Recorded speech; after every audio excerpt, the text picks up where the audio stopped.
मृत्युसँग लड्छौ तिमी सन्तान जन्म दिन, नागरिकतामा तिम्रो नाम लेखिँदैन किन? आऊ दिदी बहिनी बालेर मसाला भत्काउनु पर्छ शोषणको पर्खाला। र राजीनामा चाहिँ किन दिनुपर्ने, के चाहिँ बेठिक गर्नुभएको छ त उहाँले भनेर भन्दाखेरि राजीनामा दिनपर्ने कारण के हो त? कारण बताउन सक्नु पर्यो, जनतालाई सबैलाई चित्त बुझ्ने गरी कारण भनिदिनु पर्यो नि त। यो कम्युनिस्ट पार्टीको नेतृत्वको सरकार हो, अरू सरकार जस्तो होइन। त्यसैले यो सरकार 5 वर्ष टिक्छ। म एकदम विश्वस्त हुन सबैलाई मैले एकदम विश्वास दिलाएर पनि भन्छु, विश्वस्त हुन अनुरोध पनि गर्छु।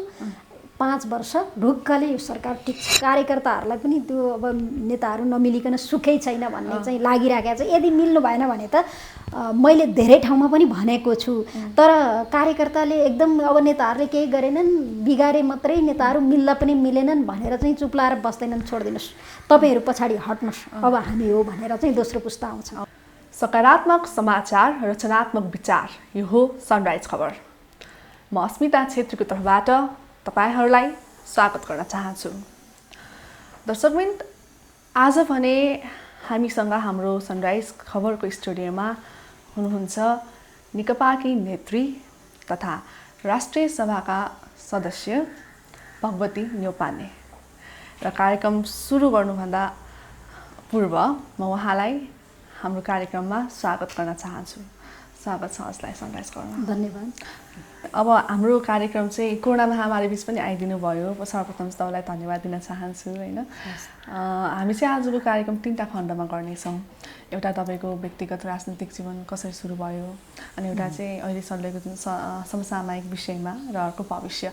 अब भविष्य खण्डमा चाहिँ म के सोध्छु भनेर चाहिँ त्यो थाहा नै भइहाल्छ। तपाईँले त्यो हुन्छ नि यस अर नोमै दिनुपर्छ भन्ने छैन, तर हामी कुराकानी गर्दा गर्दै त्यो खण्डमा पनि पुग्नेछौँ। र अब भने सर्वप्रथम चाहिँ हामी तपाईँको व्यक्तिगत तर्फबाट नै हामी सुरु गरौँ। राजनीतिक कर्मी हुनुहुन्छ हजुर होइन, कसरी यो क्षेत्रमा आउनु प्रेरित हुनुभयो? आफ्नो व्यक्तिगत राजनीतिक जीवनको बारेमा भनिदिनुहोस्। वास्तवमा म चाहिँ राजनीतिमा कसरी प्रवेश गरेँ भनेर भन्दा यो एउटा अनौठो छ। मेरो एउटा बाल चेतना नै कस्तो थियो भने समाजमा जुन खालका भेदभावहरू थिए, चाहे त्यो जातीय रूपमा भएका विभेदहरू, लैङ्गिक रूपमा भएका भेदभाव, धनी र गरिबका बिचमा भएका भेदभाव, अनि मलाई त्यो एकदम म सानो छँदादेखि नै मैले यो भेदभावको अन्त्य चाहिँ कसरी हुन्छ होला भनेर सोचिराख्ने गर्थेँ सानोदेखि नै। र मेरो निम्ति मात्रै बाँच्ने होइन, मैले समाजलाई परिवर्तन गर्नका निम्ति बाँच्नुपर्छ, यस्ता भेदभावहरूलाई अन्त्य गर्नका निम्ति मैले आफ्नो जीवन समर्पित गर्नुपर्छ भनेर मैले एकदम प्रतिबद्धता व्यक्त गरेको थिएँ सानो बच्चैदेखि।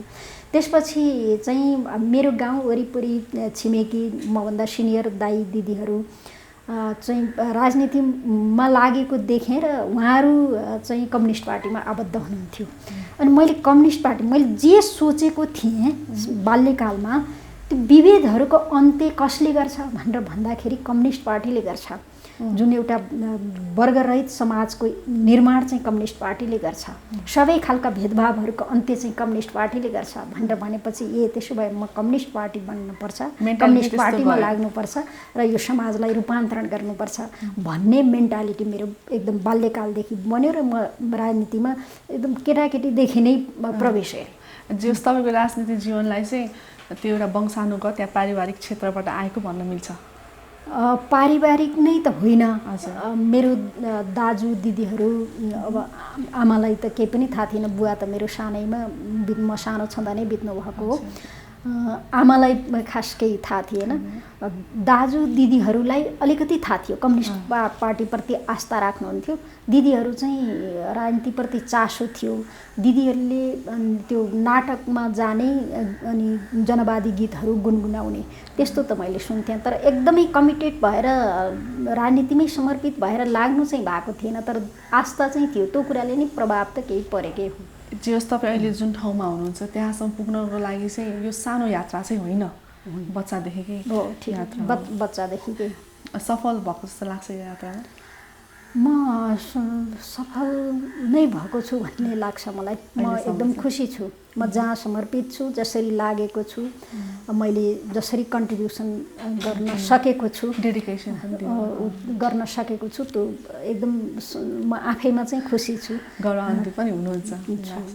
अनि तपाईँ के छ, राजनीतितिर मात्र अलिकति राजनीतिक अनिवार्य अभियसली हुने भइहाल्यो, अरू के कुरामा बढी चासो राख्नुहुन्छ? मैले सुनेको थिएँ गीतहरू पनि लेख्नुहुन्छ अरे। म राजनीति सँगसँगै अलि बढी यो अध्ययन गर्न रुचाउने गर्ने गर्छु। त्यसपछि साहित्यतिर पनि मेरो रुचि छ। गीत लेख्ने, कविताहरू त मैले धेरै प्रकाशन त मैले गरिनँ। लेख्ने मैले लेखेर बाहिर सार्वजनिक नगरेका त्यस्ता रचनाहरू त धेरै भए होइन। लेख्ने, फाल्ने, डायरीमा राख्ने त्यस्तो चाहिँ भयो। कतिवटा गीत? तर बाहिर सार्वजनिकै गरेको त कति त्यही 10-11वटा गीत जति सार्वजनिक भयो। लेख्नु मात्रै भयो कि गाउनु पनि भयो? गाउने मैले एउटा तिजको गीतमा चाहिँ मैले समान्तका स्वरहरू भन्ने तिजको एल्बम निकालिएको थियो हामीले। त्यसमा मेरो रचना चाहिँ मेरो थियो, पुरै सबै गीतको रचना मैले गरेको थिएँ, मैले गाएको पनि थिएँ।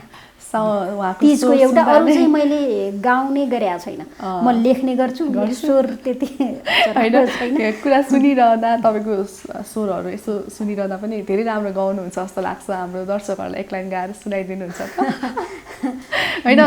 साँच्चै नै दर्शक पनि एउटा राजनीतिक कर्मी भइसकेपछि पनि यति यो विषयमा रुचि हुनु भनेको त सबैको लागि अचम्मितको विषय हो नि त। झन् तपाईँको मुखबाट केही अरबहरू सुन्न पाइयो भने त। मेरो गाउने मेरो स्वर चाहिँ स्वरले मलाई साथ दिएको छैन। लेख्ने चाहिँ म गर्छु।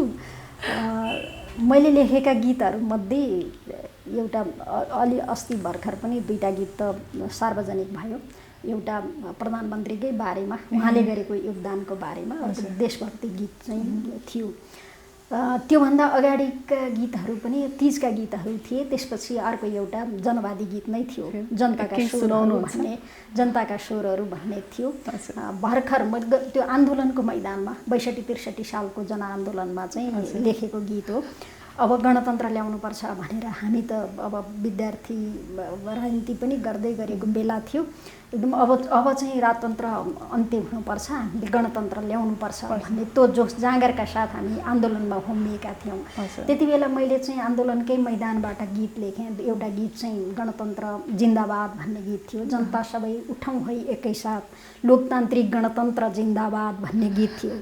र अर्को गीत चाहिँ आउ दिदी बहिनी बालेर मसाला भत्काउनुपर्छ शोषणको पर्खाला भन्ने, महिलामाथि गरिएको विभेद अब हामी चाहिँ उठ्नुपर्छ, आउनुपर्छ, मैदानमा आउनुपर्छ, अगाडि आउनुपर्छ, अधिकार खोज्नुपर्छ भन्ने आशयबाट। र हामीमाथि कस्तो खालको अवस्था छ, यो पितृ सत्ताले कस्तो अवस्थामा राखेको छ महिलाहरूलाई, कस्ता खालका विभेदहरू छन् भन्ने पनि त्यो गीतबाट मैले चाहिँ सन्देश दिन खोजेको थिएँ। चेतनामूलक थियो। भनौँ है त। आउ दिदी बहिनी बालेर मसाला भत्काउनु पर्छ शोषणको पर्खाला। महिलाहरूले सन्तानलाई महिलाले सन्तान जन्माउने प्रसव पीडा सहेर 9 महिना गर्भमा राखेर, तर त्यो महिला आमाको अस्तित्व चाहिँ आमाको नाममा सन्तानले नागरिकता प्राप्ति पनि गर्थेनन् र आमाको नाम कुनै सन्तानको डकुमेन्टमा हुँदा पनि हुन्थेन, दर्ज पनि हुन्थेन। त्यस्तो खालको परिस्थिति थियो। त्यसमा मैले गीतमा लेखेँ, मृत्युसँग लड्छौ तिमी सन्तान जन्म दिन, नागरिकतामा तिम्रो नाम लेखिँदैन किन। आउ दिदी बहिनी बालेर मसाला भत्काउनु पर्छ शोषणको पर्खाला। साह्रै राम्रो गाउनुभयो, साह्रै। मैले हुन्छ नि तपाईँलाई हाम्रो कार्यक्रममा निमन्त्रण गरिरहँदा पनि राजनीतिक कर्मी हुनुहुन्छ, एक हिसाबले त हुन्छ नि अब तपाईँ जस्तो हुँदामा बस्नुभएको मान्छेसँग कसरी डिल गर्ने भन्ने कुरा पनि हामी धेरै सोच विचार गर्नुपर्ने हुन्छ होइन। अनि तपाईँको बारेमा मैले सुनेको मात्रै थिएँ कि लेखहरू लेख्नुहुन्छ भनेर सुनेको थिएँ। आज साक्षात्कारले मैले हुन्छ पाएँ, प्रत्यक्ष सुन्न पाएँ। धेरै धेरै धन्यवाद। र यसबाट चाहिँ एउटा के विश्वास भयो भने जुन हिसाबले हेरिन्छ नि राजनीतिकर्मीलाई, राजनीति मात्रै जानेको हुन्छ, बाहिर कुराहरू केही थाहा हुँदैन भन्ने, तर तपाईँ चाहिँ त्यो एकल विषयमा मात्रै केन्द्रित हुनुहुँदो रहेनछ भन्ने कुरा चाहिँ यसबाट पनि पुष्टि हुन्छ। फेरि पुनः एकपटक धन्यवाद गीत गाइदिनु भयो। मैले यो निरन्तरता फेरि दिएको छैन, निरन्तरता दिने मेरो इच्छा चाहिँ हो, रुचि चाहिँ हो, तर अब यता राजनीतितिर पनि केन्द्रित हुनुपर्ने, एउटा विषयमा पनि केन्द्रित हुनुपर्ने, त्यसो भएको हुनाले अब गीत लेख्ने साहित्यलाई निरन्तरता चाहिँ मैले दिएको छैन, तर पनि फुर्सद हुँदाखेरि लेख्ने के गर्ने समय पायो भने चाहिँ लेख्नुहुन्छ। जस यदि तपाईँ राजनीतिकर्मी नहुनुभएको भए यो क्षेत्रमा हुनुहुन्थ्यो, अहिले जुन हामी गयो साङ्गीतिक क्षेत्र या साहित्यिक क्षेत्रमा हामीले देख्न पाउँथ्यौँ हजुरलाई। म साहित्यिक क्षेत्रमा नै हुनुहुन्थ्यो। अनि के छ भने तपाईँ मेयर पनि लड्नु भएको थियो होइन? नेपालको परिप्रेक्ष्यमा हेर्दाखेरि महिलाहरूलाई चाहिँ उपमेयरमा लडाइन्छ, अधिकांश 90% नै होइन? त्यो मेयरमा लडी तपाईँको असफल पनि हुनुभयो क्या त्यति बेला। त्यो बेलाको अनुभव के सेयर गर्नुहुन्छ हामीसँग? खास गरी के हो भने मैले चाहिँ यो गत स्थानीय तहको निर्वाचन म पार्टीमा पनि मलाई दिएको जिम्मेवारी म कुशलतापूर्वक वहन गर्ने त्यो एउटा लगनशीलताका साथ म लाग्थेँ। आफ्नो कार्य सम्पादन गर्ने सन्दर्भमा चाहिँ अलि बढी खट्ने, अलि बढी मेहनत गर्ने र सफलता हासिल पनि गर्नुपर्छ, आफूले जे जिम्मा लिएको छ त्यो पुरा गर्नुपर्छ भन्ने त्यो खालको स्वभाव पनि मेरो थियो। र जिम्मा लिने कुरामा पछाडि हट्न हुँदैन भन्ने खालको स्वभाव पनि थियो। र पुरुषहरू मात्रै सक्षम हुन्छन्, महिलाहरूको क्षमता कमजोर हुन्छ भनेर जुन ढङ्गले महिलाहरूको योग्यतामाथि प्रश्न गर्थ्यो समाजले, र यो राजनीतिभित्र पनि थियो, महिलाहरूको योग्यता क्षमतामाथि जुन खालको चाहिँ शङ्का गरिन्थ्यो, प्रश्न गरिन्थ्यो, मलाई चाहिँ त्यो कुरा एकदम पहिल्यैदेखि नै यो बेठिक लाग्ने गर्थ्यो, मेरो चित्त पनि बुझ्दैन थियो। त्यसैले हामीले चाहना राख्यौँ भने, इच्छा शक्ति भयो भने हामी पुरुष बराबर काम गर्न किन सक्दैनौँ? अथवा हामीले अझ बढी चाहिँ उत्कृष्टता हासिल गर्न पनि त सक्छौँ नि त। त्यो त हाम्रो इच्छा शक्तिको कुरा हो, हाम्रो चाहनाको कुरा हो, मेहनतको कुरा हो। व्यक्ति विशेषको मेहनत भयो भने उसले सबै कुरा चाहिँ गर्न सक्छ, प्रतिस्पर्धा पनि त गर्न सक्छ भन्ने त्यो मलाई अलिक सानैदेखि यो कुरा पनि लागिराख्ने। त्यो हिसाबले चाहिँ मैले राजनीतिमा प्रवेश गर्दाखेरि पनि म प्रतिस्पर्धा नै गरेर अगाडि बढ्छु भन्ने पनि लागिराखेको थियो। त्यसैले म जब राजनीति गरेँ, अब विद्यार्थी राजनीति अलि लामो समयसम्म मैले गरिनँ, त्यसपछि म फर्केर जिल्लातिर चाहिँ पार्टीको काम गरेँ।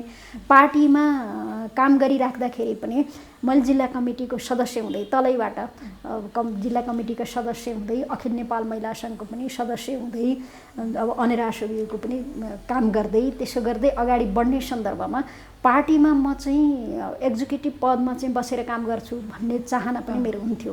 त्यसपछि मैले जिल्ला कमिटीको सचिवमा पनि मैले काम गरेँ। म प्रतिस्पर्धाबाटै निर्वाचित भएर जिल्ला कमिटीको सचिवसम्म भएँ।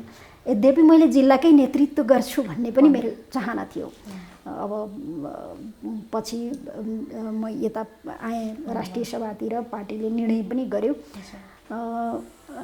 खास गरी अब मेयर चाहिँ मलाई मेरो उठ्ने किन चाहना भयो भने मैले नेतृत्व गरेर केही चाहिँ कन्ट्रिब्युसन गर्छु, एउटा उदाहरण पनि देखाउँछु। महिलाले नेतृत्व गरेको, महिलाले जिम्मेवारी सम्हाले पछाडिको कार्य सम्पादन कसरी गर्छ भन्ने कुरा चाहिँ त्यो एउटा सन्देश प्रवाह गर्न सक्छु म भन्ने हिसाबले मेरो त्यो एकदम भित्रदेखि नै चाहना पनि थियो। त्यसो भएको हुनाले त्यतिखेर बहस हुँदाखेरि, छलफल हुँदाखेरि महिलाहरूलाई उपमेयरमा भन्ने, उपाध्यक्षमा भनेर भन्ने खालको अवस्था धेरै महिलाहरूलाई उपाध्यक्ष र उपमेयर भन्ने थियो। र मैले चाहिँ दाबी के गरेँ भने म प्रमुख पदमा नै उठ्छु र मैले नेतृत्व कुशलतापूर्वक नेतृत्व गरेर देखाउँछु। मैले जहाँ नेतृत्व गरेँ, जहाँ चाहिँ म मेयर मैले निर्वाचित भइसके पछाडि एउटा देशभरि नै एउटा सन्देश दिन सक्छु। महिलाले नेतृत्व सम्हालेको नगरपालिका कस्तो छ भन्ने सन्दर्भमा चाहिँ मैले त्यो सन्देश दिने गरी चाहिँ कार्य सम्पादन गरेर देखाउँछु। कुशलतापूर्वक, योग्यतापूर्वक मैले चाहिँ नेतृत्व गर्छु भन्ने सोचका साथ मैले मेयरको चाहना राखेँ र मैले पार्टीभित्र जुन खालको इच्छा प्रकट गरेँ र मलाई पार्टीले निर्णय पनि गर्यो। यद्यपि त्यतिखेर निर्वाचित हुन सकिएन, त्यसका पछाडिका फ्याक्टर धेरै छन्, मैले यहाँ अहिले सबै भन्न जरुरी पनि भयो। अब एउटा त्यहाँ हारिसकेपछि होइन, अहिले तपाईँ राष्ट्रसभाको सदस्य हुनुहुन्छ, कुनै पनि टाइममा म हतोत्साहित हुन्छ नि, कन्फिडेन्ट मेरो लो हुन्छ कि यो क्षेत्रबाट म हट्छु कि भन्ने कहिले भयो त्यस्तो? मलाई के कुरा थाहा थियो भने म जतिखेर राजनीतिमा प्रवेश गरेँ, राजनीतिमा प्रवेश गर्दाकै दिनदेखि सबै कुरा सफलता मात्रै प्राप्ति हुन्छ भन्ने लागेको थिएन। कहिलेकाहीँ असफल पनि भइन्छ, कहिले सफल भइन्छ, कहिले असफल भइन्छ। प्रतिस्पर्धा बाह्य शक्तिसँग पनि गर्नुपर्छ, भित्र पनि आन्तरिक प्रतिस्पर्धा हुन्छ। आन्तरिक प्रतिस्पर्धा गर्दाखेरि कहिले सफल भइन्छ, कहिले विजय हासिल गरिन्छ, कहिले असफल पनि भइएला। सफलतामा पनि धैर्य गर्न सक्नुपर्छ र असफलतामा पनि धैर्य गर्न सक्नुपर्छ। सफलता हुँदाखेरि बढी खुसी हुने, हौसिने त्यो ढङ्गले लाग्न हुँदैन। असफल हुँदाखेरि निरुत्साहित भएर पनि त्यसरी चाहिँ आफूलाई निराश बनाउन पनि हुँदैन। त्यसो भएको हुनाले यो मलाई पहिल्यैदेखि थाहा थियो राजनीतिक जीवन के हो होइन। सबैका धेरैका मैले अब जीवनीको अध्ययन पनि गरिराखेको हुनाले त्यसो भएर यो विषयमा मेरो सुरुदेखि नै एउटा माइन्डसेट थियो। त्यही माइन्डसेटले र त्यो बेलाको कुराहरूले गर्दाखेरि नै आज तपाईँ यो ठाउँमा आउनुहुन्छ नि त होइन। त्यही भएर एकदम यो चाहिँ एकदमै हुन्छ नि, जनमानसमा पनि एउटा एकदम प्रेरणाको स्रोत बन्नुभएको छ क्या हजुर, हुन्छ नि जस्तो देखिनुहुन्छ होइन। किनकि सबैजनालाई थाहा छ नि त तपाईँको कसरी आउनुभएको छ अगाडि भन्ने विषय त। मैले पनि धेरै अग्रजहरूबाट प्रेरणा लिएँ, जसले धेरै दुःख कष्ट सहनुभयो, धेरै चाहिँ कष्टसाध्य जीवन, कष्टसाध्य यात्रा पार गर्नु हो।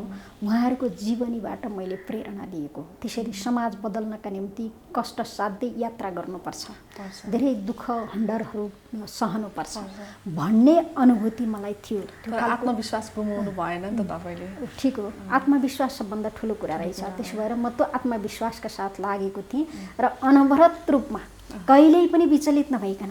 कहिलेकाहीँ हुन्छ नि कतिपयले भनेको पनि सुनिन्छ कि आफूले सोचे जस्तो भएन, सोचे जस्तो नेताहरूले पनि गरेनन्, राजनीतिमा कतिपय विकृति पनि भित्रियो, त्यो कारणले गर्दाखेरि चाहिँ के राजनीति गर्ने अब भन्ने खालको अलिकति निराशाको कुरा गर्ने र जीवनलाई नै अलिक फरक ढङ्गले प्रस्तुत गर्नुपर्छ कि भन्ने हिसाबले प्रस्तुत हुने त्यो पनि सुनिन्थ्यो।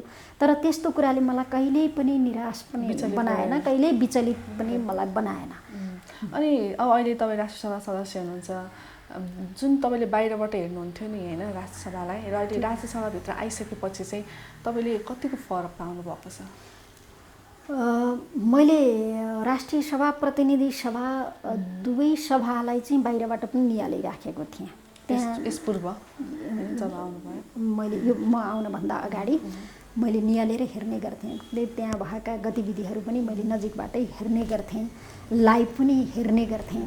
अब प्रतिनिधि सभाका सदस्यहरू कसरी प्रस्तुत हुनुहुन्छ, के आवाज उठाइराख्नु भएको छ, भूमिका कसरी खेलिराख्नु भएको छ, राष्ट्रिय सभाका सदस्यहरूले कसरी भूमिका खेलिराख्नु भएको छ, जनसरकारका विषयमा, कानुन निर्माण गर्ने सन्दर्भमा, नीति निर्माणका सन्दर्भमा कस्ता कुराहरू उठाइराख्नु भएको छ भन्ने कुरालाई मैले हेर्ने गर्थेँ। त्यसो भएको हुनाले अब कतिपय कुरा त राष्ट्रिय सभाले के गर्ने, प्रतिनिधि सभाले के गर्ने होइन, ती सबै कुराहरू थाहा पनि कार्यक्षेत्रहरू पनि थाहा भइरहेकै अवस्था भयो। त्यो भएको हुनाले मलाई त्यति धेरै एकदम राष्ट्रिय सभामा आइसके पछाडि फरक खालको अनुभूति त्यस्तो त लागेन नै। तैपनि अब काम गर्ने मोर्चा, म पार्टीको एउटा जिम्मेवारीमा थिएँ होइन। पार्टीको जिम्मेवारीमा हुँदाखेरि म जनताका बिचमा जान्थेँ, सङ्गठन निर्माण गर्थेँ, कार्यकर्ताका बिचमा जान्थेँ। मैले चाहिँ एउटा सङ्गठन बनाउने काममा म बढी लाग्ने गर्थेँ, खट्ने गर्थेँ। पार्टीका नीति विचारहरू जनताका बिचमा पुर्याउने कुरामा म बढी खट्ने गर्थेँ।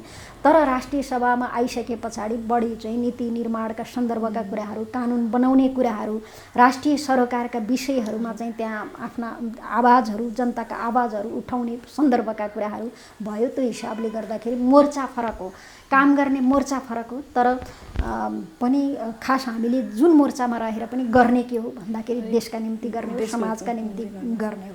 तपाईँ बाहिर बसिरहँदा म राष्ट्रिय सभामा भइदिएको भए चाहिँ म यो बोल्थेँ या यो परिवर्तन ल्याउँथेँ भन्ने त्यस्तो टाइपको केही थियो? लाग्ने गर्थ्यो। किनभने अहिले तपाईँको हरेक हेर्छौँ कि हामी लाइभ हेर्दाखेरि पनि सबै सांसदहरूको आफ्नै बोल्ने शैली छ, आफ्नै राख्ने विषयहरू हुन्छ। तपाईँमा चाहिँ हामी केही डिफ्रेन्ट तरिकाले पाउँछौँ क्या। यो खासमा कहाँबाट आउँछ या तपाईँलाई यो पहिलेदेखि तपाईँले चाहिँ प्लानिङ गर्नुभएको थियो कि म यहाँ आएर यस्तो गर्छु भन्ने त्यस्तो केही थियो?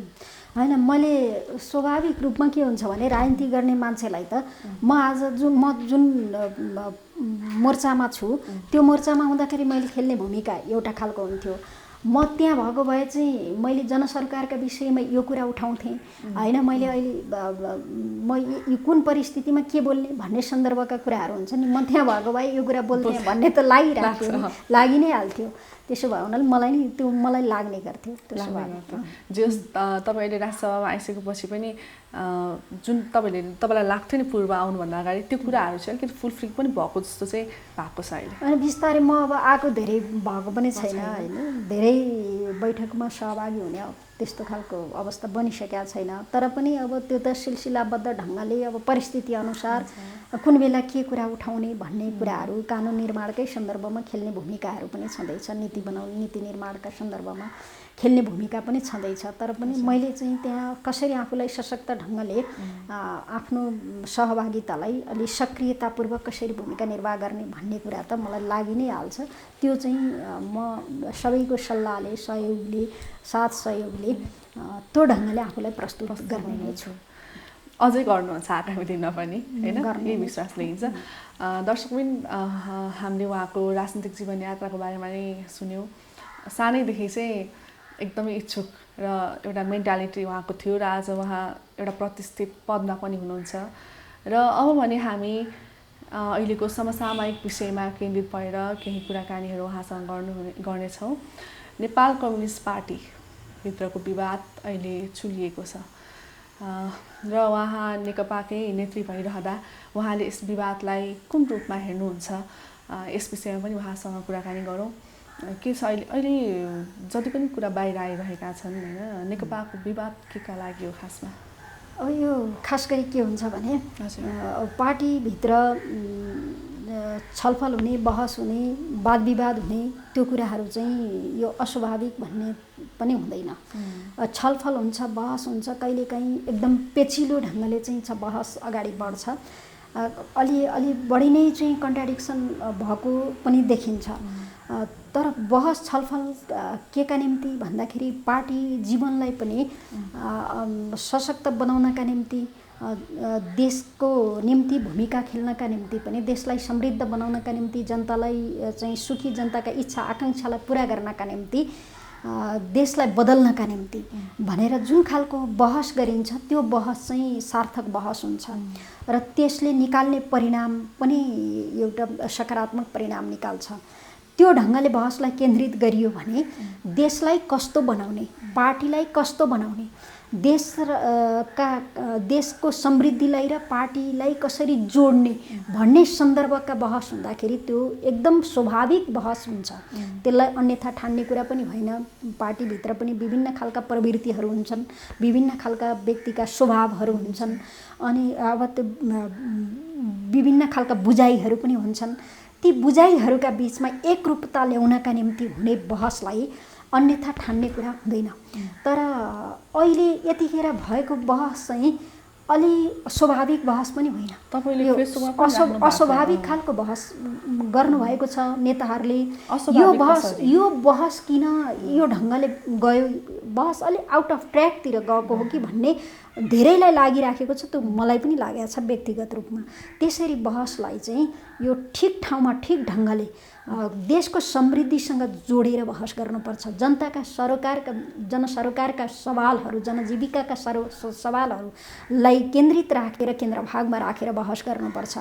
पार्टीलाई अझ बढी सशक्त बनाउन आगामी दिनमा पनि कम्युनिस्ट पार्टीलाई कसरी अलि धेरै सशक्त बनाउन सकिन्छ भन्ने सन्दर्भमा चाहिँ बहस केन्द्रित हुनुपर्छ। किनभने हामीले समाजवादको कुरा गरिराखेका छौँ। समाजवादको कुरा गरिराख्दाखेरि कम्युनिस्ट पार्टीले लगातार चुनाव जित्नुपर्छ र जनताको कामहरू धेरै गर्दै, विकास निर्माणका कामहरू, आर्थिक समृद्धिका कामहरू धेरै गर्दै, सामाजिक न्यायसहितको आर्थिक समृद्धि हासिल गरेर समाजवादका आधारहरू तयार गरेर मात्रै समाजवादमा पुग्न सकिन्छ। अहिले पनि ठ्याक्कै भन्नुपर्दा यो बहस पदकै लागि त्यसो भएको हुनाले हिजो भएका व्यतिथिहरू, हिजो भएका कतिपय दलाल नोकरसाही पुँजीवाद जुन खालको हावी छ त्यसलाई अन्त्य गर्दै बिस्तारै समाजलाई रूपान्तरण गर्ने दिशामा अगाडि बढ्दै हामीले चाहिँ त्यो खालको अवस्था सिर्जना गर्न पर्ने छ कि समाजवादको आधारहरू तयार गर्नुपर्ने छ। बहस त्यतातिर केन्द्रित हुनुपर्छ।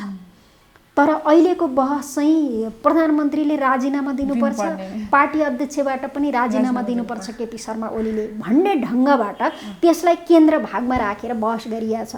र राजीनामा चाहिँ किन दिनुपर्ने, के चाहिँ बेठिक गर्नुभएको छ त उहाँले भनेर भन्दाखेरि राजीनामा दिनपर्ने कारण के हो त? कारण बताउन सक्नु पर्यो। जनतालाई सबैलाई चित्त बुझ्ने गरी कारण भनिदिनु पर्यो नि त। विकासका कुरा गर्ने हो भने विकासले गति लिइरहेको अवस्था थियो। राष्ट्रियताका कुरा गर्ने हो भने राष्ट्रियताको सन्दर्भमा अभूतपूर्व चाहिँ फैसलाहरू गरेर अगाडि बढिरहेको अवस्था थियो। विगतमा हुनै नसकेका निर्णयहरू, विगतमा हुनै नसकेका कामहरू गरेर अगाडि बढिरहेको अवस्था थियो। सारा जनताले क्याबाज सरकार भनिरहेको अवस्था थियो, स्याबाज सरकार भनेर भनिरहेको अवस्था थियो। यस्तो बेलामा अनि प्रमुख प्रतिपक्ष समेत राष्ट्रियताका सवालमा एक ठाउँमा उभिरहेको अवस्था थियो। यस्तो बेलामा राजीनामा माग्नुपर्ने कारण के? त्यही हामी पनि यो बहस सुनिरहँदा जस्तो कि तपाईँले भन्नुभयो कारणहरू देखाउनुपर्छ भनेर होइन, तर प्रधानमन्त्री धेरै आलोचनाहरूमा आइरहनुहुन्छ, आउनु पनि हुन्छ, उहाँ सबै राम्रो पाठ हुन्छ भन्ने हुँदैन नि त होइन।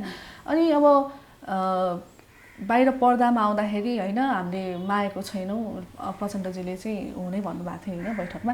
त्यो भनिरहँदा पार्टीभित्रकै नेताहरूले चाहिँ यो उक्साइरहँदा यो विषयलाई चाहिँ तपाईँले यसलाई चाहिँ कसरी लिनुभएको छ? किनकि शीर्ष नेताहरूले त झन् यो यस्तो महामारीको यो जुन अवस्था छ यो अवस्थामा त खासमा एजेन्डामै थिएन नि त प्रधानमन्त्रीको राजीनामा त। यो विषय आउँदाखेरि र शीर्ष नेताहरूबाट आएको जुन यो छ नि दबाब, यसलाई चाहिँ तपाईँले कसरी तुलना गर्नुभएको छ, विश्लेषण? वास्तवमा के भइरहेको छ भने मैले अघि पनि भने हामी एउटा संसारभरि मानव सभ्यतालाई नै चुनौती दिँदै यो कोभिड-19 को जुन खालको महामारीको चपेटा संसारले बेहोरेको छ, हाम्रो देशले पनि बेहोरिरहेको अवस्था छ।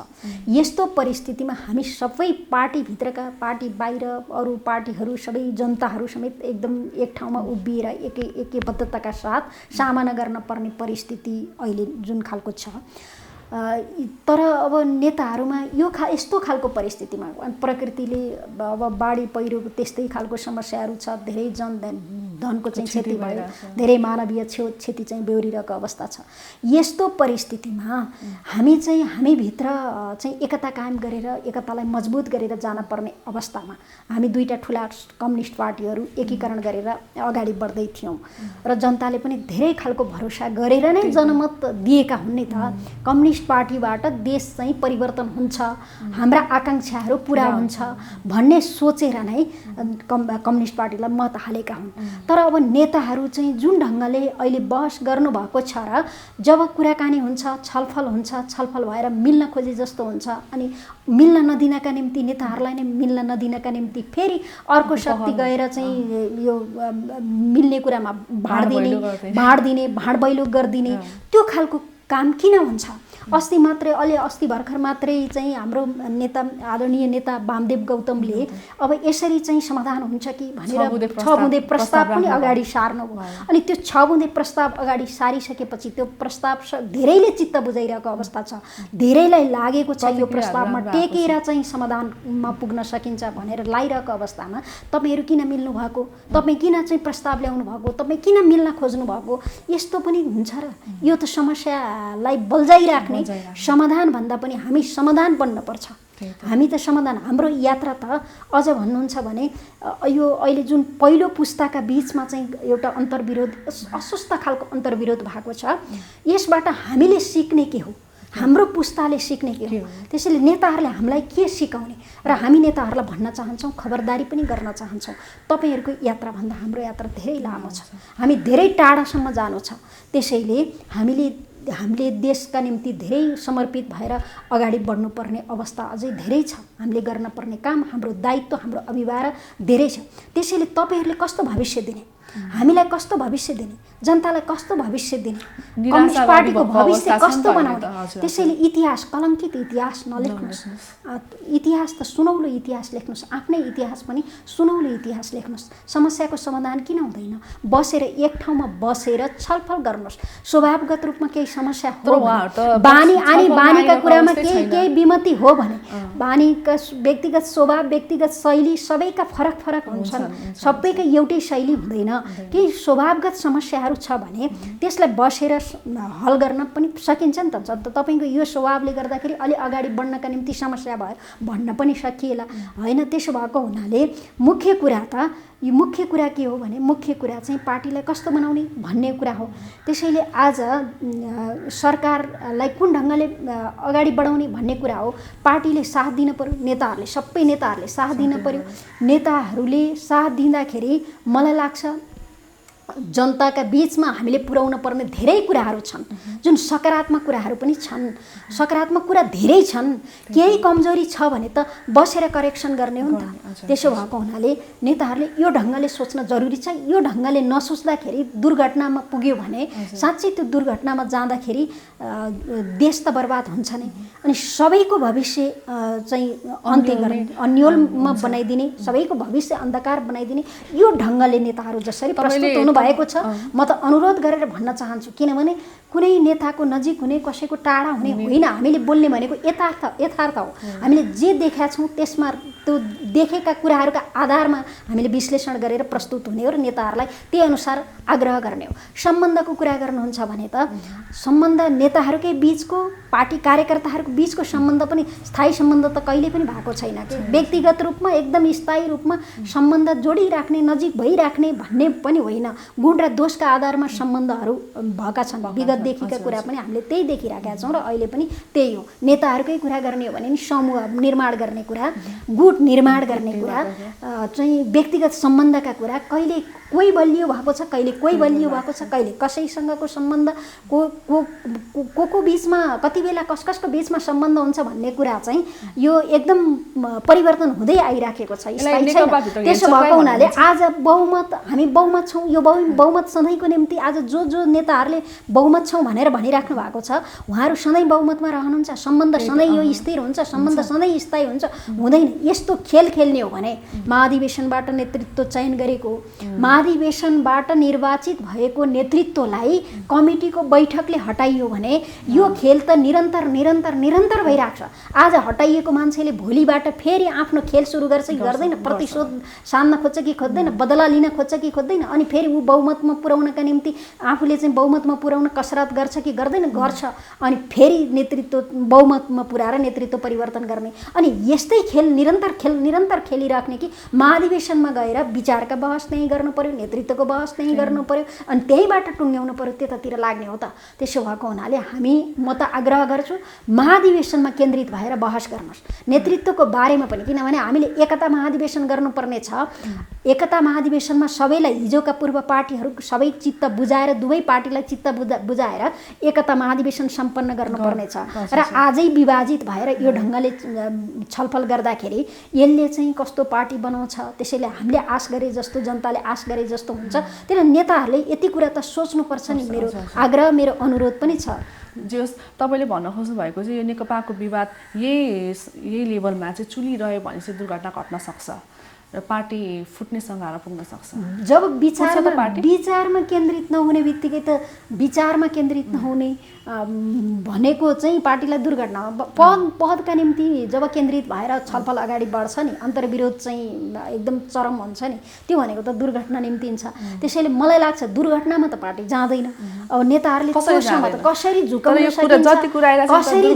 सकिन्छ भन्ने ढङ्गले चाहिँ जति अलि समय लिङ्गरिङ गरेर अलि तनाव दिएर अनि गुटका बैठकहरू राख्ने, एजेन्डा बनाउने, तनाव दिने अनि प्रचार त्यही ढङ्गको प्रचार गर्ने, त्यो हिसाबले त्यसरी लागेर चाहिँ तनाव दिए पछाडि छोडेर हिँड्ने हो कि भन्ने पनि लाग्या हुनसक्छ। अब त्यस्तो बिल्कुलै हुँदैन। त्यो हिसाबले गर्दाखेरि चाहिँ भोलि नमिलिकन सुखै छैन। सबै नेताहरू मिल्नुहुन्छ र एउटा फैसला गर्नुहुन्छ पार्टीलाई गति दिनका निम्ति, र नेताहरूको पनि होला केही नमिलेको छ भने कार्य विभाजनकै सन्दर्भमा पनि केही नमिलेको छ भने त्यसलाई त मिलाएर पनि अगाडि बढाउन सकिन्छ।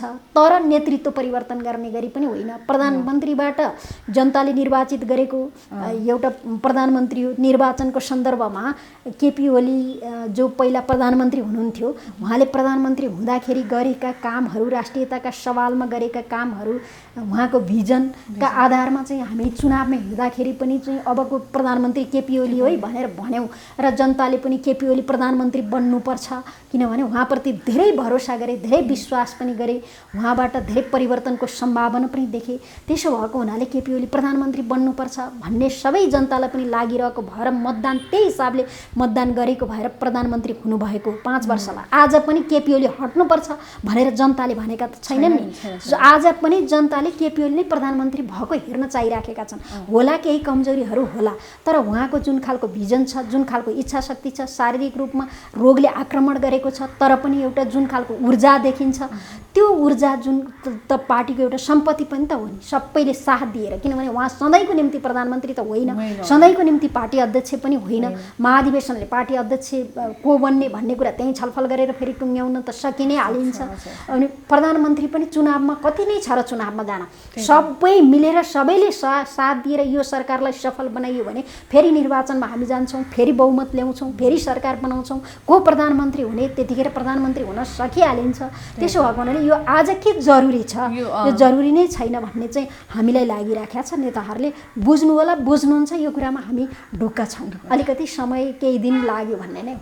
त्यही अब जुन जतिपय कुराहरू पनि बाहिर पर्दामा देखिन्छ, बाहिरका नेकपाकै बाहिरका कार्यकर्ताहरू हुन्छन् नि होइन, उहाँहरू चाहिँ अलिकति निराशा पनि भएको देखिन्छ कि यो अघि जस्तो कि अब केपी ओलीहरू पछि प्रचण्ड पछि अहिले जुन शीर्ष नेताहरू हुनुहुन्छ, अर्को पुस्ताले पनि त सरकार चलाउनुपर्छ, देश त अगाडि बढाउनुपर्छ नि त। यी सब कुराहरूले चाहिँ अब आउने पुस्ता चाहिँ अलिकति हतोत्साहित हुन्छ हुन्छ भन्ने चाहिँ निष्कर्ष हो। त्यस्तो छैन, हतोत्साहित छैन। किनभने नेकपाका कार्यकर्ताहरूले सबैले राजनीति राम्रोसँग बुझ्नु भएको छ।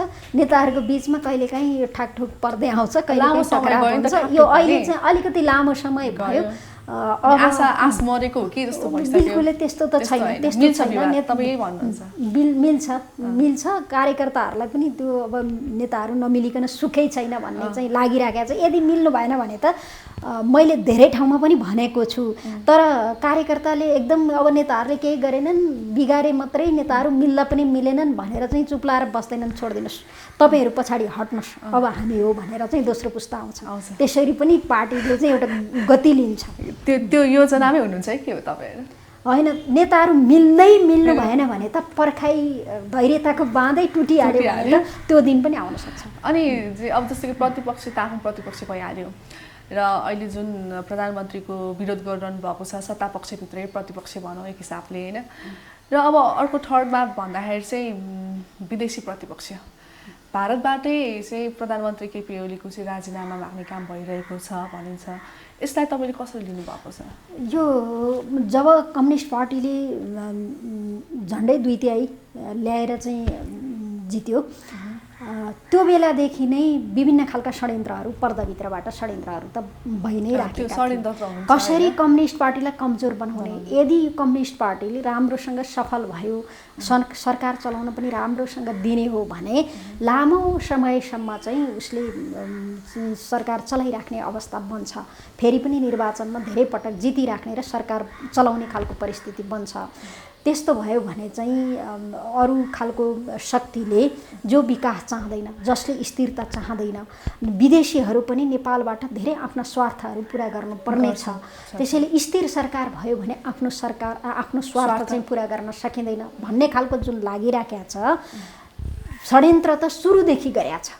कहिले कसलाई प्रयोग गरेर चाहिँ असफल बनाउन सकिन्छ सरकार र कम्युनिस्ट पार्टी। सरकारलाई प्रहार गर्ने भनेको पार्टीलाई प्रहार गर्ने। सरकारलाई प्रहार गरे पछाडि स्वाभाविक रूपले कम्युनिस्ट पार्टी सफल हुँदो रहेछ, सरकार चलाउन ऊ सफल हुँदैन भन्ने सन्देश दिने, त्यो मेसेज दिने र त्यस पछाडि चाहिँ अब कम्युनिस्ट पार्टीको चाहिँ विरुद्धमा माहौल सिर्जना गर्नुपर्छ भनेर त्यो हिसाबले लागिराखेकै छ। त्यो कुरा त हामी सचेत भएर बुझ्नुपर्छ, हाम्रा नेताहरू सचेत हुनुपर्छ, हाम्रा नेताहरूले बुझ्नुपर्छ। र अहिले खास गरिकन भारतले त हामीले भारतका मिडियाहरूले सम्प्रेषण गरेका समाचारहरू पनि सुनेका छौँ। जतिखेर राष्ट्रियताको सन्दर्भमा अभूतपूर्व फैसला भयो, जतिखेर भारतले विगत लामो समयदेखि हाम्रो भूमि मिच्यो, हाम्रो भूमिलाई मिचेर अनि हाम्रो भूमिलाई समेटेर नक्सा समेत जारी गर्यो हैन। त्यसपछि चाहिँ हामीले उसँग धेरै पटक नेपाल सरकारले कूटनीतिक नोट पठाउनेदेखि लिएर संवादबाट चाहिँ ती समस्याहरूको हल गरेर जाउँ, हाम्रो भूमि हामीलाई ल्याऊ, मिच्न पाउँदैनौँ, हाम्रो भूमि मिच्न पाउँदैनौँ, हामी हाम्रो भूमि 1 इन्च पनि छोड्दैनौँ भनेर चाहिँ जब भन्ने अवस्था भएको थियो, त्यस पछाडि पनि उसले गल्ती गर्दै गइसके पछाडि अनि हामीले चाहिँ हाम्रो भूमि समेटेर मिचिएको भूमि समेटेर चाहिँ जब नक्सा जारी गर्ने काम भयो, सरकारले जब नक्सा जारी गर्ने काम भयो, त्यसपछि यो सरकार ढलाउनु पर्छ, यो सरकार कुनै पनि हालतमा टिक्न दिन हुँदैन भन्ने चाहिँ भारतले त्यो खालको षड्यन्त्र गर्न थाल्यो। अब अहिले त केपी ओली त्यस्तो बेलामा भारतले षड्यन्त्र, भारतका मिडियाहरूबाट सम्प्रेषण गरेका समाचारले पनि त हामीले बुझ्नुपर्छ भारत कसरी लागिराखेको छ, केपी ओलीलाई कुनै पनि हालतमा हटाउनुपर्छ भनेर भारत लागिराखेको छ। यस्तो बेलामा हामीले चाहिँ एकदम पार्टीभित्र एकताबद्ध भएर एकबद्धताका साथ सामना गरेर हामी एक छौँ, हामी राष्ट्रियताका सवालमा एक ठाउँमा उभिन्छौँ, हामी हाम्रो भूमि दिँदैनौँ, हामी झुक्दैनौँ भनेर भन्ने सन्देश दिने हो कि अथवा हामी चाहिँ सरकार यही बेलामा हट्नुपर्छ, यही बेलामा केपी ओलीले राजीनामा दिनुपर्छ भनेर भारतलाई नै उल्टै सहयोग गर्ने गरी चाहिँ प्रस्तुत हुने हो। हाम्रो प्रश्न त्यहाँ हो। त्यही त। अनि यो सब कुराहरू सुनिरहँदा एक हिसाबले त भारतको जुन प्रतिक्रियाहरू जस्तो कि वार्ताको लागि पनि धेरै पत्ताचार गरिसकेको अवस्था छ, तर वार्तामा आइसकेको अवस्था छैन। केपी ओली चाहिँ वार्तामा बस्यो भने भारतले चाहिँ हार मान्छ यो विषयमा भन्ने जुन मेन्टालिटी छ हैन।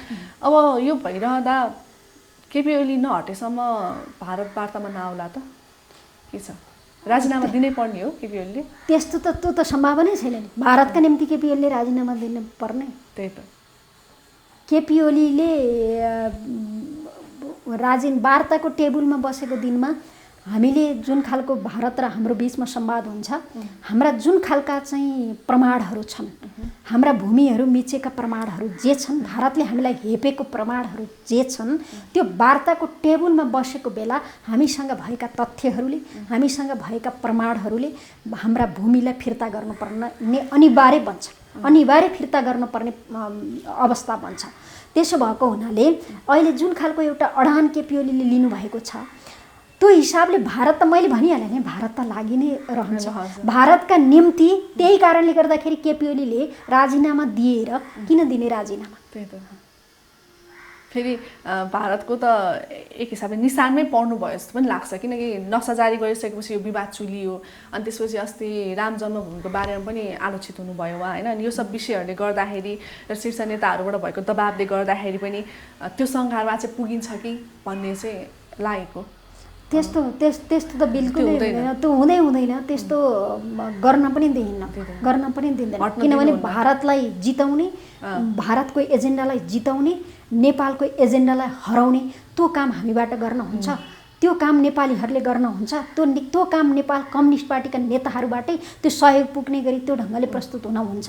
त्यस्तो किमार्थ गर्न हुँदैन। त्यसो गरियो भने धेरै कुरामा हामीले हार्नुपर्ने हुन्छ। त्यसैले अहिले केपी ओलीले जुन खालको अडान लिनुभएको छ भारतलाई झुकाउनका निम्ति, हिजो पनि उहाँले भारतलाई झुकाइ छाड्नु भएको हो। संविधान निर्माण गर्ने सन्दर्भदेखिको खेल, त्योभन्दा अगाडिको कुरा त छोडिदिनुहोस्, त्योभन्दा अगाडिका कुरा त भारतले हामीलाई कति हेप्यो, कति चाहिँ हाम्रो एउटा राजनीतिमा हस्तक्षेप गर्नेदेखि लिएर धेरै चाहिँ हाम्रा नेपाल प्रति आँखा लाउने काम चाहिँ भारतले गर्दै आयो।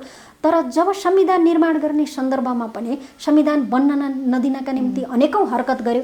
संविधान बन्ने नै भइसके पछाडि आफ्ना एजेन्डालाई त्यो संविधानमा पार्नका निम्ति पनि अनेकौं मेहनत गर्यो। संविधान बनाउने बेलामा चाहिँ उसले गरेका चलखेलहरू, उसका दूत आएर यहाँ गरेको चाहिँ एउटा खेलेको भूमिका, त्यो त हामी सबैलाई जगजाहेर छ नि त। अनि त्यसमा सबभन्दा बढी अडान लिने मान्छे को हो भन्ने कुरा पनि थाहा छ, केपी ओली नै हो नि त। केपी ओलीकै कारणले गर्दा केपी ओलीले जुन खालको अडान लिनुभयो हैन, त्यो हिसाबले गर्दाखेरि संविधान, यद्यपि सबै नेताहरू, मैले फेरि सबै एकदम केपी ओलीकै कारणले मात्रै संविधान बनेको त्यो भनेको होइन है।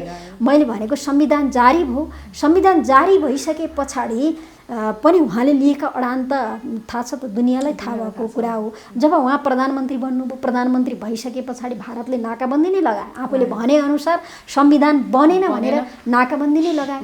त्यस पछाडि त केपी ओली नाकाबन्दीका विरुद्ध डटेर सामना गर्नुभयो, झुक्नु भएन, झुक्यो त भारत। अनि अहिलेको परिस्थिति पनि त्यही हो।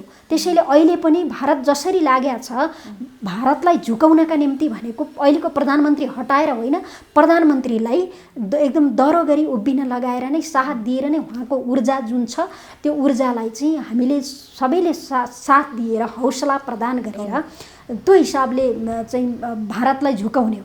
त्यसैले त्यो कुरा त हामी सबैले बुझ्न पर्यो र पार्टीका नेताहरूले नि बुझ्न पर्यो। पार्टीका नेताहरू सबै राष्ट्रियताका निम्ति सब 101 नेताहरू जो हुनुहुन्छ, हाम्रा नेताहरू, आदरणीय नेताहरू, पार्टीको अर्को अध्यक्ष प्रचण्ड पनि एउटा सङ्घर्ष गरेर आएको मान्छे हो हैन, बलिदान गरेर आएको मान्छे हुनुहुन्छ। त्यस्तै गरेर पार्टीका वरिष्ठ नेताहरू हुनुहुन्छ, धेरै लामो समयसम्म कष्टसाध्य जीवन बिताएर आएको नेताहरू हुनुहुन्छ। उहाँहरूले यति कुरा बुझ्नुपर्छ, भारतको सोच के छ, यतिखेर भारतले के गर्न चाहिराखेको छ र हामीले हाम्रो शक्तिलाई छिन्न भिन्न गर्ने गरी प्रस्तुत हुन हुन्छ कि हुँदैन भन्ने कुरा चाहिँ नेताहरूले बुझ्नुपर्छ। र त्यही ढङ्गले चाहिँ हामी प्रस्तुत हुनुपर्छ, हामी बलियो हुने गरी भूमिका खेल्नुपर्छ।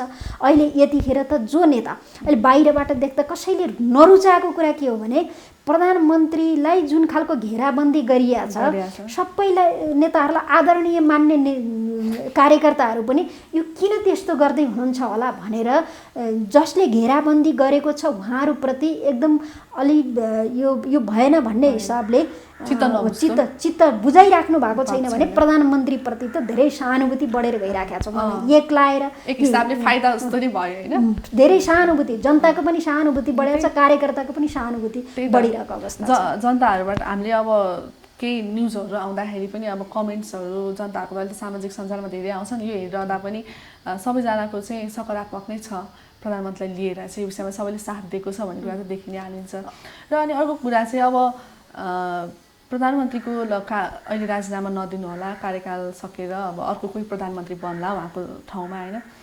यो जुन भारतले अहिले हरकत गरेको छ नि, यो अवस्थामा यस्तो हरकत अर्को कोही प्रधानमन्त्रीको ठाउँमा, केपी ओली शर्माको ठाउँमा कोही अर्को प्रधानमन्त्री आयो भने त्यो समयमा पनि भारतीय यस्ता हरकतहरू चाहिँ निरन्तर हुन्छन् कि होला नि या नहोला नि, कस्तो उसले के यहाँ कोही पात्रको माया गर्ने हो र? भारतले यहाँ कसैलाई प्रधानमन्त्री बनाउन चाहेको भन्ने कुनै पात्रको माया गरेको, नेपालको माया गरेको, माया गर्ने, कोही आउँदा माया गर्ने, कुनै हुँदाखेरि चाहिँ नेपालमाथि हस्तक्षेप गर्ने भन्ने हो र? होइन नि। उसको हामीले त सबै एकदम विगतदेखिका इतिहासहरू पनि हेरेका छौँ, भूमिकाहरू पनि हेर्दै आएका छौँ। उसको चलखेल केमा छ भन्ने कुरा त हामी, यद्यपि हामी भारत विरोधी हुँदै होइनौँ है, नेपाल भारत विरोधी होइन, नेपाल भारत छिमेकी देश हो। एक आपसमा एकले अर्कोलाई सहयोग गरेर चल्नुपर्छ भन्ने खालको मान्यता राख्ने हामी हो। एउटा देशले अर्को देशलाई चाहिँ सहयोग गरेर चल्नुपर्छ, मित्रवत व्यवहार गर्नुपर्छ, त्यो ढङ्गले चल्नुपर्छ भन्ने मान्यता राख्ने हामी हौँ, हामी नेपालीहरू हौँ। तर भारतले त्यो ढङ्गले अहिलेसम्म व्यवहार गरेको छैन नेपाललाई चाहिँ एकदम, नेपाल देश पो सानो होला, भूगोलको हिसाबले पो सानो होला, तर सगरमाथा जत्तिकै स्वाभिमान छ नि त हामीसँग। त्यो कुरा, त्यो हिसाबले गर्दा भारतले हामीलाई जहिले पनि दबाउने कोसिस मात्रै गर्दै आइराखेको छ। उसले प्रयोग गर्ने हो, भारतले कति बेला कसलाई प्रयोग गर्ने कति बेला कसलाई प्रयोग गरेर नेपालको साधन स्रोतको दोहन गर्ने भन्ने मात्रै भारतको उद्देश्य हो। त्यो कुरा त हामीले बुझ्नु पर्यो नि। अहिले केपी ओली बाधक हुनुभयो उसको इच्छा पुरा गर्नका निम्ति, अहिले उसका चाहना पुरा गर्नका निम्ति केपी ओली बाधक हुनुभयो। केपी ओलीलाई हटाउने डिजाइन गर्ला, अर्को कोही प्रधानमन्त्री होला। भारतको कि त भारतको इन्ट्रेस्ट अनुसार चल्दिन पर्यो, कि त नेपालको स्रोत साधनलाई दोहन गर्न दिन पर्यो, ठुलो हेरेर बस्न पर्यो। होइन त्यसमा चाहिँ असहमति राख्ने बित्तिकै, भारतको हेपाइ सहन नखोज्ने बित्तिकै त षड्यन्त्र फेरि त्यहीँ पनि गरिहाल्छ। त्यसो भएको हुनाले हामीले त दिने सन्देश के हो भने हामी हाम्रो देशलाई हेपेको सहन सक्दैनौँ। भारत तिमी मित्र देश हौ हाम्रो, तिमीले हामीलाई गर्ने व्यवहार मित्रवत व्यवहार हो, तिमीले हामीलाई सहयोग गर्छौ, हामी तिमीलाई सहयोग गर्छौँ। त्यो हिसाबले हामी एक आपसमा चाहिँ एकदम सहयोगी भावना लिएर चल्ने हो। त्यसो भएको हुनाले तर हामीलाई भारतले तिमीले हेप्ने होइन भनेर चाहिँ हामीले त्यो सन्देश दिन सक्यौँ भने, हामी सबै एक ठाउँमा उभिएर त्यो सन्देश दिन सक्यौँ भने भारतले हामीलाई हेप्नै सक्दैन। अनि प्रयोग हुने अनि आफ्नै सरकार ढाल्नका निम्ति अहिलेको मात्रै कुरा गरेँ होइन, मैले विगतको इतिहासको समेतको कुरा गरेको के, आफ्नो सरकार ढाल्नका निम्ति भारतसँगै गुहार गर्ने, फलानालाई प्रधानमन्त्रीबाट हटाउन सहयोग गरिदिनु पर्यो भनेर भन्ने, भारतको डिजाइनलाई साथ दिने। अनि त्यो गर्दै आए पछाडि त उसले हाम्रो के हो भन्ने कुरा, हाम्रो मनोविज्ञान बुझेपछि, हाम्रा नेताहरूको मनोविज्ञान बुझिसकेपछि, पार्टीका मनोविज्ञानहरू बुझिसके पछाडि ऊ त त्यही ढङ्गले चाहिँ चलखेल गर्ने भयो नि त। त्यो चलखेल गर्ने ठाउँ हामीले दिने कि नदिने भन्दा दिनै हुँदैन, बिल्कुलै दिन हुँदैन, त्यस्तो गर्नै हुँदैन। हामी राष्ट्रियताका सवालमा नेकपा मात्रै होइन, सबै देश नेपालका सबै पार्टीहरू एक ठाउँमा हुनुपर्छ, सबै जनता एक ठाउँमा हुनुपर्छ र हामीले चाहिँ राष्ट्रियता होला, हाम्रा आस्था फरक होलान् होइन, कतिपय कुरामा हामी आफूभित्र मनमुटाव पनि होला, तर राष्ट्रियताका सन्दर्भमा चाहिँ एक ठाउँमा छौँ है भन्ने मेसेज दिन सकियो भने कहिल्यै हेप्न सक्दैन नि त भारतले। त्यो गर्न जरुरी छ। उहाँकै विकल्पमा कोही प्रधानमन्त्री भयो भने पनि भारतले यो हरकत चाहिँ इतिहास हेर्दा र पछिल्ला दिनहरू हेर्दा चाहिँ हुन सक्छन् भन्ने चाहिँ त्यो त जारी राख्छ, त्यो जारी राख्छ। अनि के छ अहिले अब प्रधानमन्त्रीको विकल्पमा कोही देख्नुहुन्छ तपाईँले? मैले बिल्कुलै देख्दिनँ।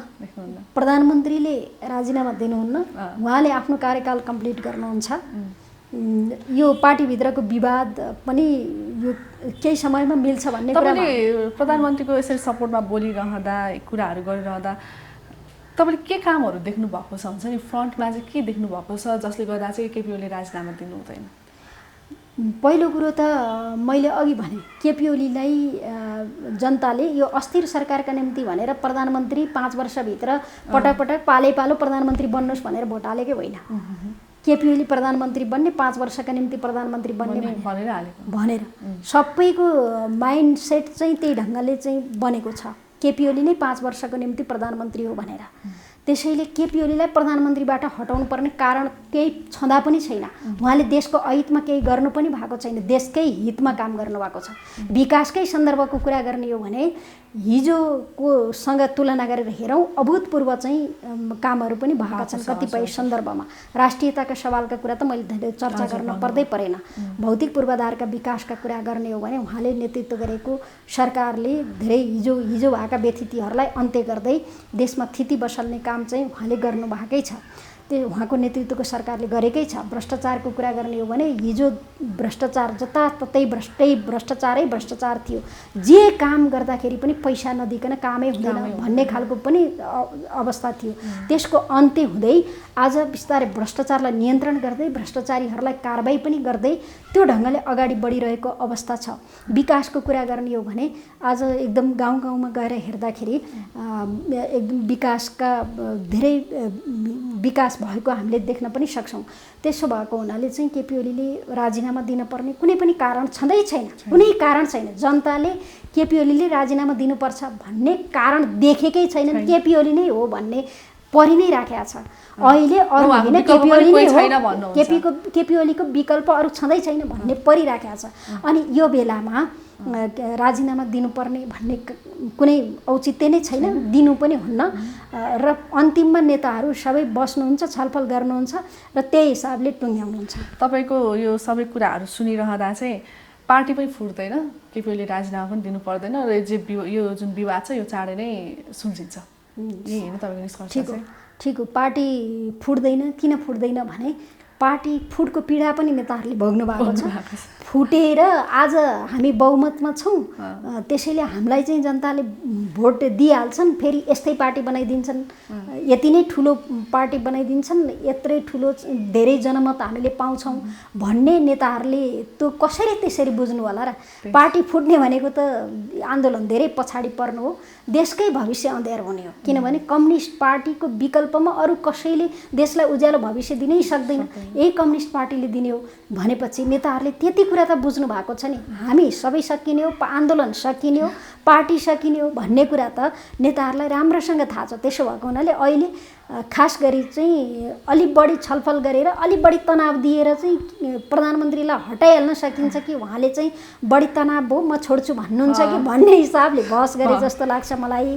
तर त्यसरी चाहिँ बैठक नै बसेर बहुमतले ल केपीओलीले राजीनामा दिनुपर्ने भनेर त्यसरी निर्णय गर्न सक्नुहुन्न। त्यो किनभने मैले अघि भने जस्तै त्यसो गर्न किन हुँदैन भने यो रोग पर्छ, यो रोगले आन्दोलनलाई समाप्त पार्छ। जस बाहिरबाट जतिसुकै दबाब आए पनि केपीओलीलाई कमजोर बनाएर चाहिँ म त्यो पदमा जान्छु भनेर जो ढुकेर बस्नुभएको छ नि जतिपय शीर्ष नेताहरू, उहाँहरू चाहिँ यो भ्रममा नपर्दा हुन्छ कि केपीओलीले राजीनामा दिनुहुन्छ? बिल्कुलै भ्रममा नपरिकन उहाँहरू बरु जति सक्दो छिटो निकास दिनुभयो भने सबैको हित छ, देशको हित छ, पार्टीको हित छ, नेताहरूको हित छ। अब महाधिवेशन नै हो, महाधिवेशनमा जानुपर्छ, उहाँले मङ्सिरमा कहाँ महाधिवेशन सम्भव छ र भनेर पनि नेताहरूले भनिराख्नु भएको हामीले सुनेका छौँ। महाधिवेशन मङ्सिरमा सम्भव छैन भने 2 महिना पछाडि सारिदिए के हुन्छ? 2 महिना पछाडि सारेर पनि महाधिवेशन गरौँ न हामीले भनेर महाधिवेशनको निष्कर्ष निकालेर निर्णय गरिदिए त भइहाल्यो नि। अहिलेको लागि चाहिँ निकास नै महत्त्वपूर्ण कुरा भयो होइन अहिले पार्टीमा चाहिँ? निकास नै महत्त्वपूर्ण हो र त्यो निकास भनेकै महाधिवेशनको मिति तय गर्ने र महाधिवेशनमा केन्द्रित भएर छलफल गर्ने हुन्छ। हामीले अहिलेको यो सबैभन्दा चुलिदो विषय थियो यो समसामयिक विषयमा चाहिँ केपीओलीको राजीनामा मागिरहँदा यो वर्तमान स्थिति नेपालको विश्वभर नै यस्तो कलह छ होइन भइरहँदा यो विवादहरू चाहिँ पदको लागि नभइकन वैचारिक रूपमा हुनुपर्छ भन्ने पक्षमा हुनुहुन्छ तपाईँ होइन? धन्यवाद यस विषयमा बोलिदिनु भयो। र अब भने हामी चाहिँ भविष्य खण्ड त्यति लामो हुँदैन हाम्रो र यस र नोवाला गेम पनि होइन, तर एकदम हुन्छ नि तपाईँले चाहिँ कसरी खेल्नुहुन्छ या बताउनुहुन्छ यो चाहिँ अब सुरु गरौँ हामी होइन? यो जुन सरकार छ होइन यो 5 वर्ष अघिकै क्वेसन सायद दोहोरिन पनि सक्छ। अब 2.5 वर्ष त भइसक्यो सरकारको। अब 2007 सालदेखिको हामीले इतिहास हेर्ने हो भने चाहिँ 5 वर्षसम्म टिकेको उदाहरण पनि त छैन नि त हाम्रो होइन? यो सरकार टिक्छ नै भन्नेमा चाहिँ कति पर्सेन्ट चाहिँ तपाईँ हुनुहुन्छ विश्वस्त हुनुहुन्छ? यो कम्युनिस्ट पार्टीको नेतृत्वको सरकार हो, अरू सरकार जस्तो होइन। त्यसैले यो सरकार 5 वर्ष टिक्छ म एकदम विश्वस्त हुन सबैलाई मैले एकदम विश्वास दिलाएर पनि भन्छु, विश्वस्त हुन अनुरोध पनि गर्छु। 5 वर्ष ढुक्कले यो सरकार टिक्छ, केही हुँदैन, केही हुँदैन। हुन्छ, एकदम सरल तरिकाले उहाँले चाहिँ हामीलाई जवाफ दिनुभयो। र अब अर्को क्वेसन म उहाँलाई सोध्न चाहन्छु। उहाँ अहिले राष्ट्रिय सभाको सांसद हुनुहुन्छ होइन, जुन राजनीतिक उहाँ चाहिँ इतिहासबाट आउनुभयो, उहाँको जुन ब्याकग्राउन्ड छ र अब चाहिँ हामीले सांसद भगवती न्यौपानेजीलाई चाहिँ मन्त्री भएको कहिले हेर्न पाउँछ?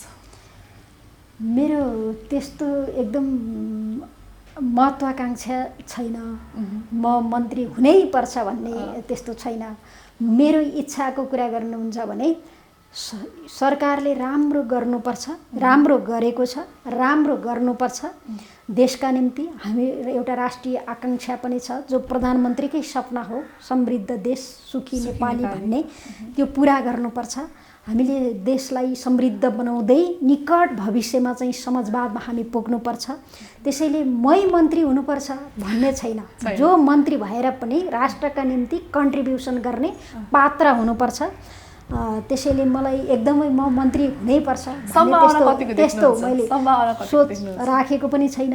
तर अब म त पार्टीले जे निर्णय जुन ठाउँ मा चाहिँ जिम्मा दिएको छ, त्यो जिम्मा पुरा गर्दै आइराखेको मान्छे पनि हुँ। त्यसैले एकदम मेरो आकाङ्क्षा महत्त्वाकाङ्क्षा मन्त्री नभई हुँदैन भनेर मैले त्यसरी नेताहरूलाई मन्त्री माग्न पनि म जान्न। त्यो हिसाबले नेताहरूले जसलाई जति बेला जुन जिम्मेवारी दिन जहाँ राख्न आवश्यकता ठान्नुहुन्छ, पार्टीले जसलाई जहाँ जिम्मा दिन आवश्यकता ठान्छ जति बेला उसलाई त्यही अनुसार जिम्मा दिन्छ र हामी त पार्टीका कार्यकर्ताहरू हौँ, पार्टीले दिएका जिम्मेवारीलाई वहन गर्दै जाने हो। त्यही वहन गर्नुहुन्छ, जे जिम्मेवारी दिन्छ त्यसैलाई वहन गर्ने हो र कुशलतापूर्वक निस्वार्थ रूपमा चाहिँ आफ्नो जिम्मेवारी वहन गर्ने हो। आफ्नो योग्यता प्रदर्शन गरेर आफ्नो क्षमता प्रदर्शन गरेर कार्य सम्पादन गर्ने हो। तपाईँ एकदम बौद्धिक पनि हुनुहुन्छ, धेरै कुरामा ज्ञान छ हजुरलाई, र यो त्यो एक्सपेक्टेसनहरू नभइरहँदा तपाईँले भन्नुभयो नि पार्टीले जे जिम्मेवारी दिन्छ त्यही गर्छौँ भन्दाखेरि धेरै धेरै शुभकामना छ तपाईँलाई। अहिले अग्रिम नै होइन, सायद अब त्यो लेभलमा तपाईँ पुग्नुहुन्छ या हुन्न त्यो समयले बताउँछ, तर हाम्रो तर्फबाट चाहिँ धेरै धेरै शुभकामना हामीले देख्न पाइयोस्। र अनि अहिलेको सिनारियोमा हामी विगतबाट आइरहँदा नेपालको प्रधानमन्त्रीमा होइन यो ट्रेन्डमा चाहिँ हामीले महिला नेतृत्व भएको हामीले देख्न पाउँछौँ या पाउँदैनौँ? महिला नेतृत्व भन्नाले प्रधानमन्त्रीकै रूपमा हजुर पाउनुहुन्छ, किनभने राष्ट्रपति महिला हुन्छ भन्ने पनि कसैले सोचेकै थिएन। राष्ट्रपति महिला बनाउने नेपाल नै हो, नेपालको कम्युनिस्ट पार्टी नै हो। त्यसैले प्रधानमन्त्री पनि महिला बनाउँछ नेपालले, र त्यसमा पनि म विश्वास दिलाएर भन्न चाहन्छु कम्युनिस्ट पार्टीले नै बनाउँछ प्रधानमन्त्री। निकट भविष्यमा महिला प्रधानमन्त्री पनि बन्नुहुन्छ, किनभने महिलाहरूले त्यो खालको चाहिँ एउटा नेतृत्व विकास पनि गर्नुभएको छ। जस प्रधानमन्त्रीको पदमा चाहिँ नेपालको महिला नेतृत्व चाहिँ आउन सक्छ। निकट भविष्यमा प्रधानमन्त्रीको रूपमा पनि महिला अगाडि बढ्नुहुन्छ। हामीले उहाँसँग 3 खण्डमा कुराकानी गऱ्यौँ र म अन्त्यमा चाहिँ हामीले राजनीतिक जीवन, उहाँको व्यक्तिगत राजनीतिक जीवनको बारेमा कुराकानी गऱ्यौँ, अहिलेको समसामयिक विषयमा पनि गऱ्यौँ, र केही 2-3टा प्रश्न पनि गरेँ मैले, भविष्यवाणी भनेर गरेँ, र केही कुराहरू हामीलाई थाहा पनि भयो। र अन्त्यमा भने म तपाईँले व्यक्तिगत राजनीतिक जीवनको बारेमा बताउनु भयो, त्यसमा केही छुटेको छ त तपाईँले भन्नलाई कि केही अलिकति एकदम मेमोरेबलहरू हुन्छ नि, मेरो राजनीतिक जीवन चाहिँ यस्तो थियो ठ्याक्कै केही छ त्यस्तो? होइन, अब लगभग मैले आफ्नो अनुभूतिहरू बताएँ, आफूले भोगेका कतिपय, अब सबै भोगाइ त यहाँ बताउन सक्ने, छोटो समयमा सबै बताउन सक्ने परिस्थिति त्यो समय पनि छैन हामीसँग, किनभने धेरै अब सुखभन्दा पनि धेरै दुःख गरेर हामी आयौँ र आजका दिनसम्म आइपुग्दाखेरि, आन्दोलनमा लाग्दाखेरि भोगेका सबै कुराहरू अब बताउन पनि सकिन्न। त्यसैले जीवनलाई सफल बनाउनका निम्ति, राजनीतिक जीवनै सफल बनाउनका निम्ति पनि सजिलो छैन, सहज थिएन। हामी आन्दोलनमा लाग्दाखेरि पनि धेरै अप्ठ्याराहरू, धेरै बाधा अडचनहरूलाई चाहिँ पन्छाउँदै अगाडि बढेको हो। त्यसैले अब राजनीतिक जीवनका भोगाई, तिता मिठा सबै कुराहरू चाहिँ छन्, जुन कुरा मैले अहिले छोटो समयमा भन्न त्यो विषयमा चाहिँ हामी अर्को वार्ता पनि त गर्नेछौँ नि त होइन म्यामसँग। र समसामयिक विषयमा केही भन्नु चाहन्छु? समसामयिक विषयमा पनि मैले राखि नै सकेँ, धेरै कुराहरू त मैले राखेँ, र अहिले खास गरी जनताहरू जसले कम्युनिस्ट पार्टीको नेतृत्वमा सरकार बनिसके पछाडि जुन खालका इच्छा आकाङ्क्षा चाहनाहरू राख्नु भएको थियो, आफ्नो जीवनमा पनि बदलाव आउँछ, अब परिवर्तन हुन्छ भन्ने खालको चाहना राख्नु भएको थियो, युवाहरूले त्यस्तै खालको चाहना युवाहरूको पनि थियो। धेरै युवाहरूलाई चाहिँ रोजगार दिने अवस्थाहरू सिर्जना हुन्छ भन्ने खालको अवस्था पनि थियो। त्यसैले अब बिस्तारै मुलुक त्यतातिर अगाडि बढिराखेको छ। सरकारले पनि त्यो आधारहरू निर्माण गरेको छ, किनभने हाम्रो देश हिजो धेरै पछाडि थियो, आर्थिक हिसाबले पनि पछाडि परिरहेको अवस्था थियो। यद्यपि हामी अधिकारको हिसाबले त अरू देशको तुलनामा धेरै अधिकारहरू हामीले प्राप्त गर्न सफल पनि भएका थियौँ।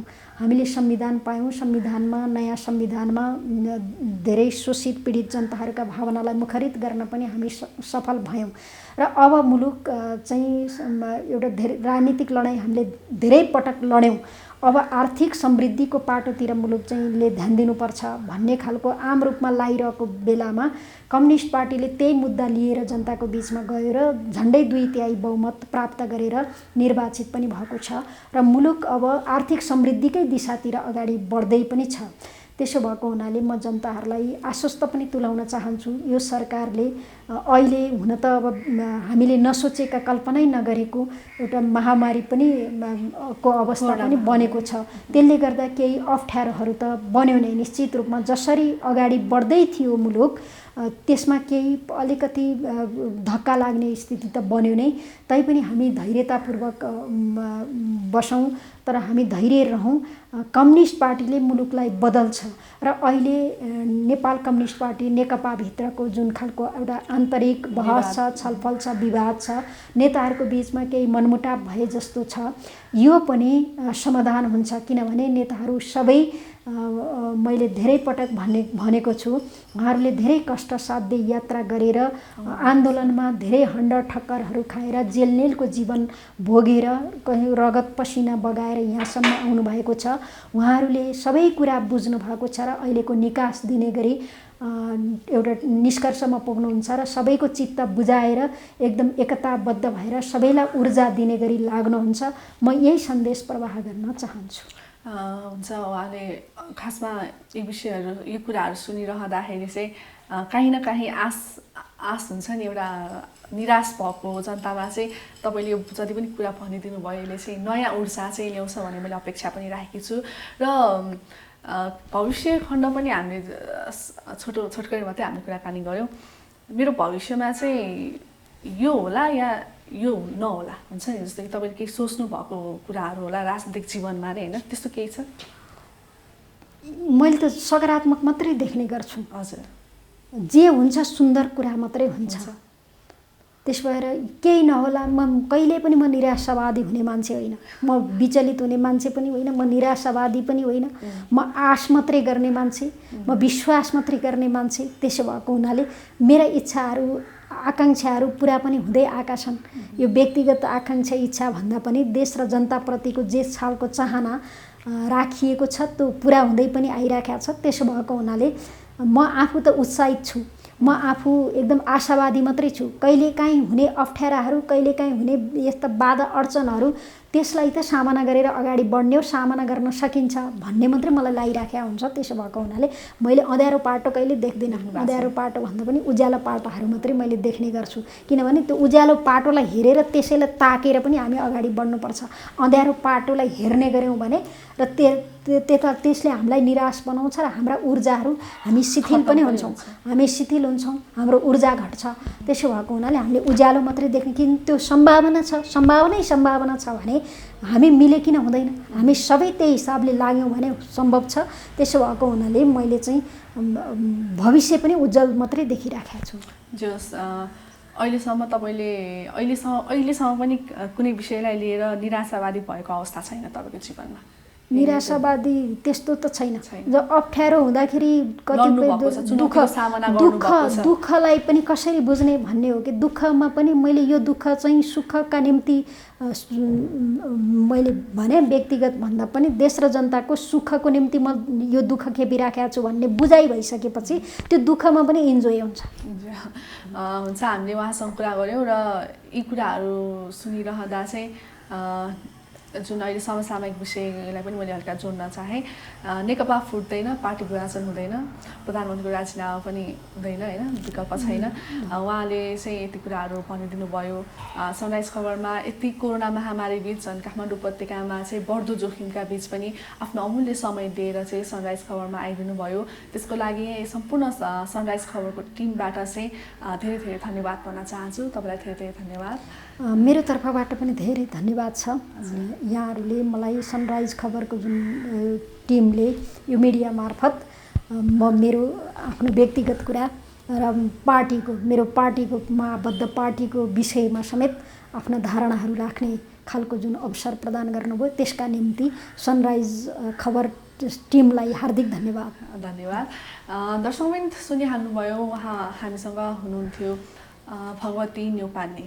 उहाँले चाहिँ आफ्नो व्यक्तिगत राजनीतिक जीवन, अहिलेको समसामयिक विषय र भविष्यको बारेमा पनि हामीसँग केही कुराकानीहरू गर्नुभयो र यी सब कुराहरू सुनिरहँदा अनि उहाँले गीत पनि गाउनुभयो। आजको रोचक एउटा पक्ष छ आजको कुराकानीको, उहाँले गीत पनि गाउनुभयो र यी सब कुराहरू सुनिरहँदा अब चाहिँ भगवती न्यौपानेजी हुनुहुन्छ जो अहिले राष्ट्रसभाको सांसद, उहाँको राजनीतिक जीवन चाहिँ अझै अगाडि बढोस्, यो कामना चाहिँ हामी समुदाय छलको टिमबाट दिन चाहन्छौँ। र तपाईँले जसरी अघि सुनिहाल्नुभयो, नेकपाभित्रको विवाद उहाँका अनुसार अब छिटै नै अन्त्य हुन्छ यो विवाद, र यो विवादलाई लिएर बाहिरका जति पनि जनताहरू हुनुहुन्छ, कार्यकर्ताले चाहिँ चिन्ता गरिरहनु पर्ने अवस्था पनि छैन भन्दै हुनुहुन्थ्यो उहाँ। र यो सब कुराहरू तपाईँहरूलाई कस्तो लाग्यो, जस्तो लाग्यो त्यस्तै प्रतिक्रिया दिनुहोला भन्दै म पनि बिदा हुन चाहन्छु। धन्यवाद।